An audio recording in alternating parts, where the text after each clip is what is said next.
C'est un plaisir et un devoir d'être parmi vous en ce point tournant pour le Canada et pour le monde. Et je parlerai aujourd'hui de la rupture de l'ordre mondial, de la fin d'une fiction agréable et du début d'une réalité brutale, où la géopolitique des grandes puissances n'est soumise à aucune contrainte. Mais je vous soumets, par ailleurs, que les autres pays, en particulier les puissances moyennes comme le Canada, ne sont pas impuissants. Ils possèdent la capacité de construire une nouvelle ordre qui intègre nos valeurs, comme le respect des droits humains, le développement durable, la solidarité, la souveraineté et l'intégrité territoriale des États. La puissance des moins puissants commence par l'honnêteté. It seems that every day we're reminded that we live in an era of great power rivalry, that the rules-based order is fading, that the strong can do what they can and the weak must suffer what they must. And this aphorism of Thucydides is presented as inevitable, as the natural logic of international relations reasserting itself. And faced with this logic, there is a strong tendency for countries to go along to get along, to accommodate, to avoid trouble, to hope that compliance will buy safety. Well, it won't. So what are our options? In 1978, the Czech dissident Václav Havel, later president, wrote an essay called The Power of the Powerless. And in it, he asked a simple question: how did the communist system sustain itself? And his answer began with a greengrocer. Every morning, this shopkeeper places a sign in his window: "Workers of the world unite." He doesn't believe it. No one does. But he places the sign anyway to avoid trouble, to signal compliance, to get along. And because every shopkeeper on every street does the same, the system persists. Not through violence alone, but through the participation of ordinary people in rituals they privately know to be false. Havel called this living within a lie. The system's power comes not from its truth, but from everyone's willingness to perform as if it were true. And its fragility comes from the same source. When even one person stops performing, when the greengrocer removes his sign, the illusion begins to crack.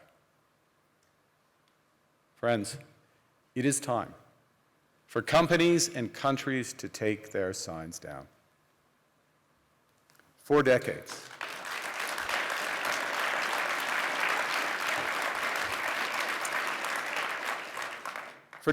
countries like Canada prospered under what we called the rules-based international order.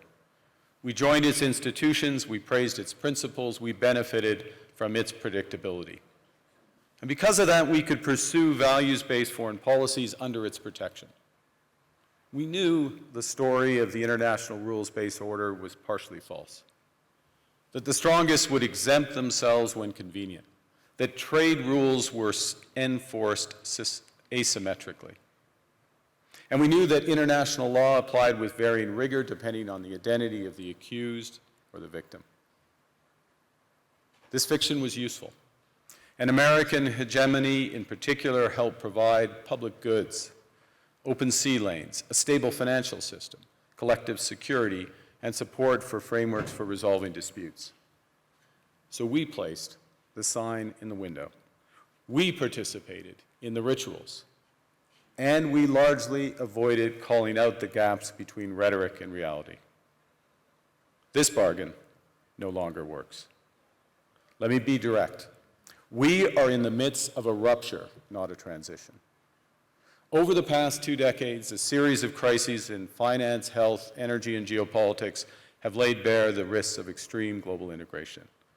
But more recently, Great powers have begun using economic integration as weapons, tariffs as leverage, financial infrastructure as coercion, supply chains as vulnerabilities to be exploited.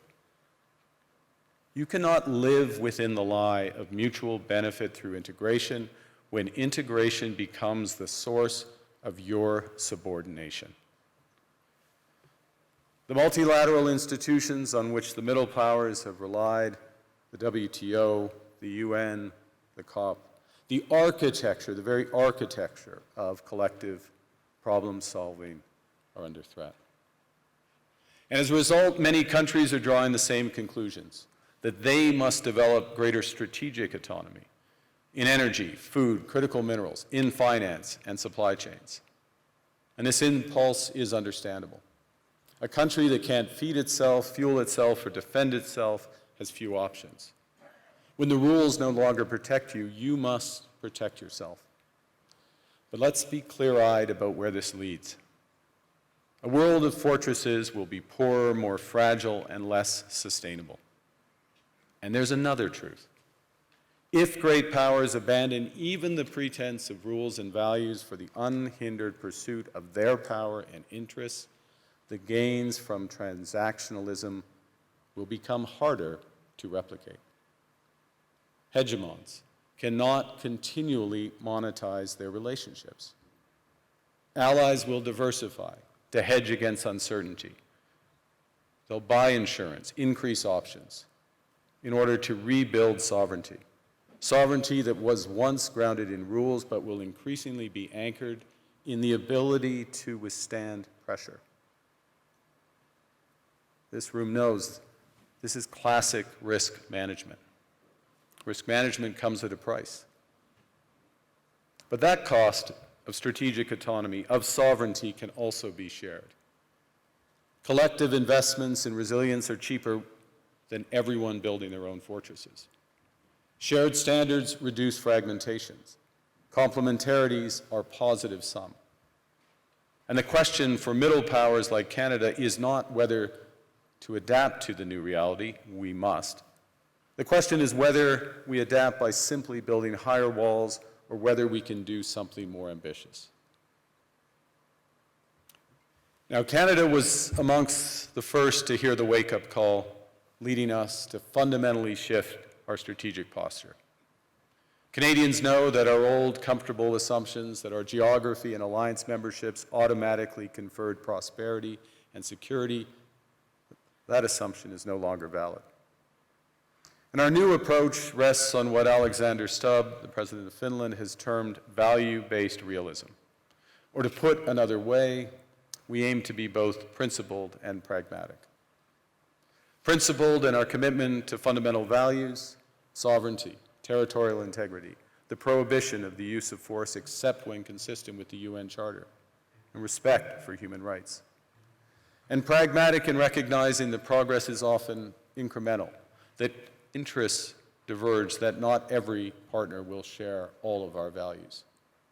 So we're engaging broadly, strategically, with open eyes. We actively take on the world as it is, not wait around for a world we wish to be. We are calibrating our relationships so their depth reflects our values. And we're prioritizing broad engagement to maximize our influence, given the fluidity of the world at the moment, the risks that this poses, and the stakes for what comes next. And we are no longer just relying on the strength of our values, but also the value of our strength. We are building that strength at home. Since my government took office, we have cut taxes on incomes, on capital gains, and business investment. We have removed all federal barriers to interprovincial trade. We are fast-tracking $1 trillion of investments in energy, AI, critical minerals, new trade corridors, and beyond. We're doubling our defense spending by the end of this decade, and we're doing so in ways that build our domestic industries. And we are rapidly diversifying abroad. We've agreed a comprehensive strategic partnership with the EU, including joining SAFE, the European Defense Procurement Arrangements. We have signed 12 other trade and security deals on 4 continents in 6 months. In the past few days, we've concluded new strategic partnerships with China and Qatar. We're negotiating free trade pacts with India, ASEAN, Thailand, Philippines, and Mercosur. We're doing something else. To help solve global problems, we're pursuing variable geometry. In other words, different coalitions for different issues based on common values and interests. So on Ukraine, we're a core member of the Coalition of the Willing and one of the largest per capita contributors to its defense and security. On Arctic sovereignty, we stand firmly with Greenland and Denmark and fully support their unique right to determine Greenland's future.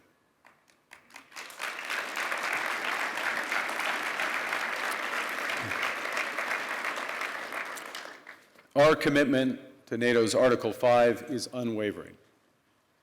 So we're working with our NATO allies, including the Nordic-Baltic Gate, to further secure the alliance's northern and western flanks, including through Canada's unprecedented investments in over-the-horizon radar, in submarines, in aircraft, and boots on the ground, boots on the ice.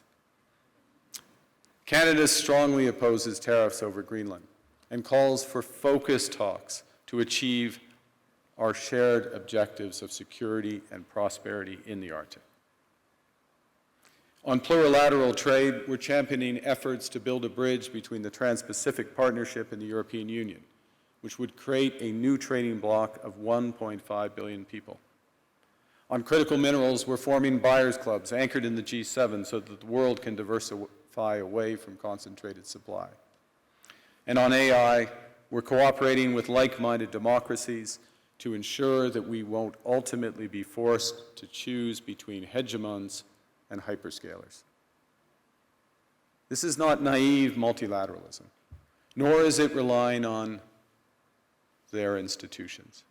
It's building coalitions that work, issues by issue, with partners who share enough common ground to act together. In some cases, this will be the vast majority of nations. What it's doing is creating a dense web of connections across trade, investment, culture, on which we can draw for future challenges and opportunities. I argue the middle powers must act together because if we're not at the table, we're on the menu. But I'd also say that great powers can afford for now to go it alone. They have the market size, the military capacity, and the leverage to dictate terms. Middle powers do not. But when we only negotiate bilaterally with a hegemon, we negotiate from weakness. We accept what's offered. We compete with each other to be the most accommodating. This is not sovereignty. It's the performance of sovereignty while accepting subordination. In a world of great power rivalry, the countries in between have a choice: compete with each other for favor, or to combine to create a third path with impact. We shouldn't allow the rise of hard power to blind us to the fact that the power of legitimacy, integrity, and rules will remain strong if we choose to wield them together. Which brings me back to Havel. What does it mean for middle powers to live the truth? Well, first, it means naming reality. Stop invoking rules-based international order as though it still functions as advertised. Call it what it is: a system of intensifying great power rivalry where the most powerful pursue their interests using economic integration as coercion. It means acting consistently, applying the same standards to allies and rivals. When middle powers criticize economic intimidation from one direction but stay silent when it comes from another, we are keeping the sign in the window. It means building what we claim to believe in. Rather than waiting for the old order to be restored, it means creating institutions and agreements that function as described. And it means reducing the leverage that enables coercion. That's building a strong domestic economy. It should be every government's immediate priority. And diversification internationally is not just economic prudence, it's a material foundation for honest foreign policy, because countries earn the right to principled stands by reducing their vulnerability to retaliation. So Canada. Canada has what the world wants. We are an energy superpower. We hold vast reserves of critical minerals. We have the most educated population in the world. Our pension funds are amongst the world's largest and most sophisticated investors. In other words, we have capital, talent. We also have a government with immense fiscal capacity to act decisively. And we have the values to which many others aspire. Canada is a pluralistic society that works. Our public square is loud, diverse, and free. Canadians remain committed to sustainability. We are a stable and reliable partner in a world that is anything but. A partner that builds and values relationships for the long term. And we have something else. We have a recognition of what's happening and a determination to act accordingly. We understand that this rupture calls for more than adaptation. It calls for honesty about the world as it is. We are taking the sign out of the window. We know the old order is not coming back. We shouldn't mourn it. Nostalgia is not a strategy. But we believe that from the fracture, we can build something bigger, better, stronger, more just. This is the task of the middle powers. The countries that have the most to lose from a world of fortresses and the most to gain from genuine cooperation. The powerful have their power. But we have something too.